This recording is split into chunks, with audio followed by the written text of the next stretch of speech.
Are you ready? Are you ready? What's going on? What's going on? What y'all thought y'all wasn't gonna see me? I'm the Osiris of this shit.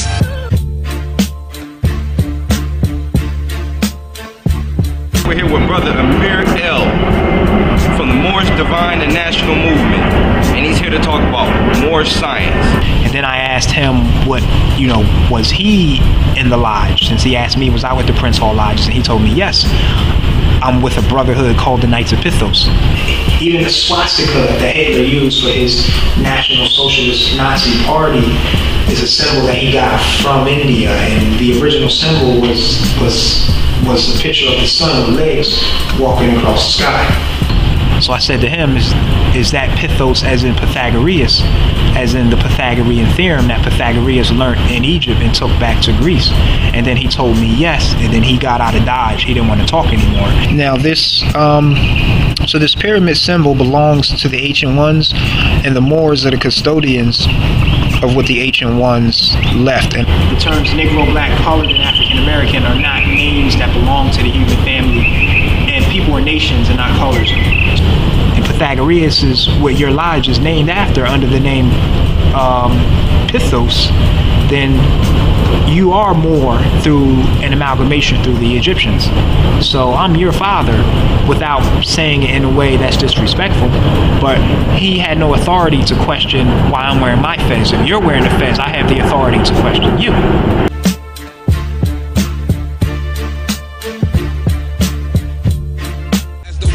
I spread like germ, bless the globe with the pestilence. The hard-headed never learn. This my testament to those burned. Play my position in the game of life, standing firm. On foreign land, jump the gun out the frying pan. Into the fire, transform into the Ghost Rider. A six-pack and a street car named Desire. Who got my back in the line of fire holding back? What? My peoples, if you with me, where the fuck you at? Just tell everybody a little bit about yourself and how you came about this knowledge that you want to expound upon the world right now. Truly. Well, I came to Houston, Texas in August of 2010, and I came from the Delaware Valley East Coast, which is the southern New Jersey, southwestern New Jersey, eastern Pennsylvania, northern Delaware area. And again, like I said, I've been here going on 4 years. And I first came into the knowledge, like I first started coming into the knowledge like when I was young, very young, like 10, 11, 12. And my uncles were FOIs. I don't know, FOI is Fruit of Islam. And they are kind of like the backbone, or like, like they do a lot of the security, and, they uphold the organization. So I was always getting the teachings about the Honorable Elijah Muhammad and Master Farad Muhammad, and of course El Hajj Malik El Shabazz, who is also known as Malcolm X. So I kind of was always getting the teachings when I was young, although I wasn't a participating member in the NOI. Like in high school, I started coming into the teachings of the Hebrew Israelites.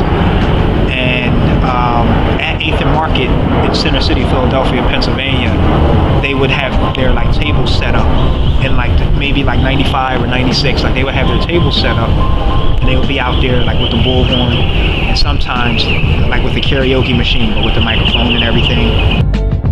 And they would be preaching and talking to the people. So I would go down there, Fridays, Saturdays, whatever, and listen to them speak. And then also, those teachings were primarily of the Old Testament.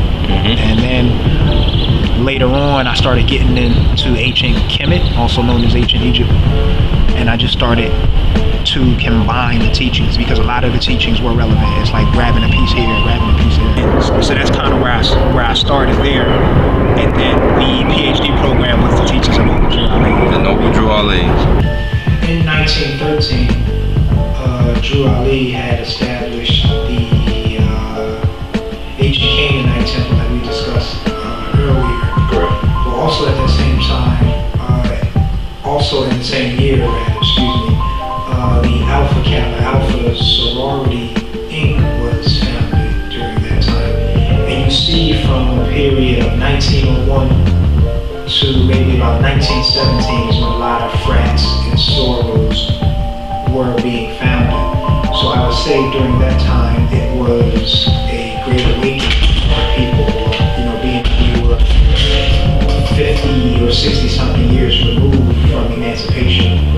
the early 20th century was a great awakening period. And, you know, like even if you look into some orders, like the Daughters of Isis out of New Jersey, they were founded in 1907 or 1908. So you got a lot of things happening at that time. Even though the Moorish Science Temple was not lawfully established on paper in 1913, but when you look at the history, you see that that's when he got the ball rolling, going from Newark, New Jersey to Cook County, Illinois, and then spreading throughout the rest of the territories.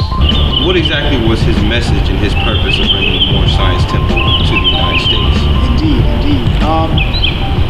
Noble Drew Ali's purpose was to bring our people out of the mental slavery and to get us to return to being ourselves and to bring us amongst the affairs of men, as far as us returning back to the human family, because the terms Negro, Black, Colored, and African American are not names that belong to the human family, and people are nations and not colors.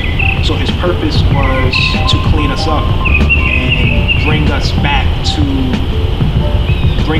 into the fold, instead of just being labeled as a stateless nation or peoples. Can you explain why we don't use the word black? Okay, yeah. We don't use the word black, as far as the Moorish-Divine national movement is concerned, is because black is not a nation. It's not who you are. It's not a real identity. And even if you look at the meaning of black, like if you're dealing with black magic or black flag or the black plague of Europe, it's just everything about black. And, the meaning is no life. Like even if you look at Genesis, Genesis chapter 1, it talks about the Almighty creating the universe out of triple darkness, meaning that there was no life. It's darkness. So when you call yourself black, you're calling yourself all the things that come with that. Like I heard another brother say that, like words are spells.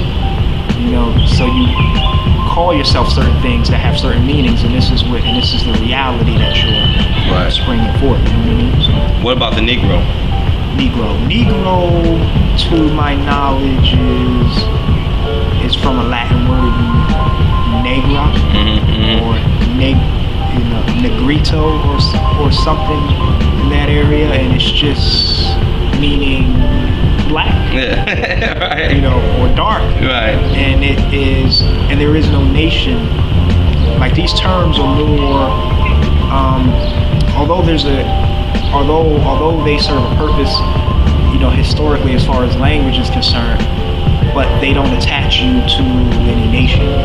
So, and that's the difference between terms that are used for, more so geared towards sociology versus versus a brand that has standing at law. What exactly does Moor stand for? Moor is a people. The Moors were seen as the nobles of Africa, also known as Barbary or the Barbary Coast, or Moro land, and Al-Kebalan, Mexum, and so many other names. Moor was the name used at a time to describe the upright, individuals, and Moor, as in Morocco, or anyone of a darker hue, is significant because, as far as law is concerned, as far as the history is concerned, that is where, that is pretty much the end of the excellence of the darker or African nations prior to us coming, into the yoke of slavery.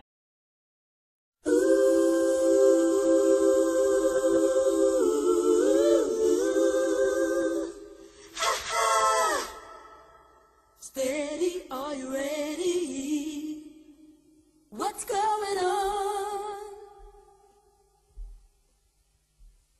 Steady, are you ready? Are you ready?